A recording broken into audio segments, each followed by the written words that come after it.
14 फरवरी 2019। समय दोपहर के करीब 3:15। जम्मू श्रीनगर नेशनल हाईवे पर सब कुछ बिल्कुल सामान्य लग रहा था। सड़क पर गाड़ियों की लंबी कतार, सीआरपीएफ के जवानों का काफिला धीरे धीरे आगे बढ़ रहा था। लेकिन कुछ ही सेकंड बाद एक ऐसी आवाज गूंजती है जिसने पूरे भारत को हिला दिया। एक भयानक धमाका, इतना जोरदार कि आसपास की धरती कांप उठी। धुआं, चीखें, बिखरे हुए मलबे और सड़क पर फैला सन्नाटा। लेकिन असली सवाल ये नहीं है कि हमला कैसे हुआ। असली सवाल है, क्या ये हमला सिर्फ एक आतंकी घटना थी या इसके पीछे कुछ ऐसा सच छिपा है जो आज तक पूरी तरह सामने नहीं आया।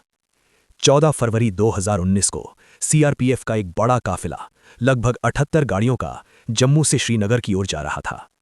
इस काफिले में करीब 2500 जवान थे। ये एक रूटीन मूवमेंट था, लेकिन एक बात इसे अलग बनाती है, ये काफिला सामान्य से बड़ा था। कुछ दिनों तक खराब मौसम की वजह से मूवमेंट रुका हुआ था और उस दिन कई यूनिट्स को एक साथ भेजा गया। यही वो पहली कमजोरी थी जिसे आतंकियों ने भांप लिया।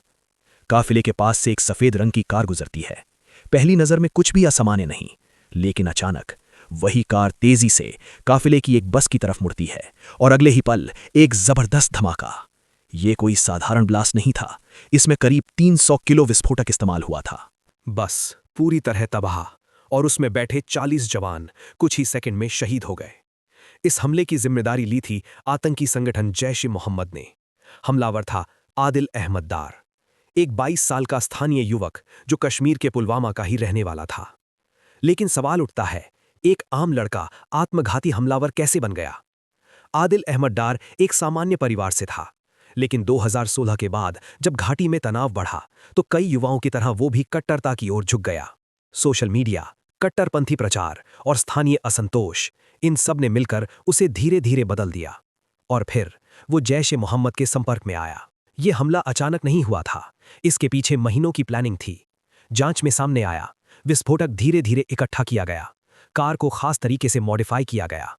हमले की जगह पहले से तय थी, काफिले की मूवमेंट की जानकारी लीक हुई थी, यानी आतंकियों को पूरी जानकारी थी कि काफिला कब और कैसे आएगा। हमले के बाद सबसे बड़ा सवाल उठा, क्या ये इंटेलिजेंस की विफलता थी? कुछ रिपोर्ट्स के अनुसार पहले से चेतावनी थी कि कश्मीर में बड़ा हमला हो सकता है। विस्फोटकों के इस्तेमाल की भी आशंका जताई गई थी, लेकिन इतनी बड़ी मात्रा में विस्फोटक कैसे जुटाया गया? काफिले की जानकारी आतंकियों तक कैसे पहुंची? ये सवाल आज भी पूरी तरह स्पष्ट नहीं है। जांच में यह भी सामने आया, इस हमले में सिर्फ एक आतंकी शामिल नहीं था, बल्कि स्थानीय मदद मिली, छिपने की जगह दी गई, लॉजिस्टिक्स सपोर्ट दिया गया। यानी ये एक नेटवर्क था, अकेले आदमी का काम नहीं।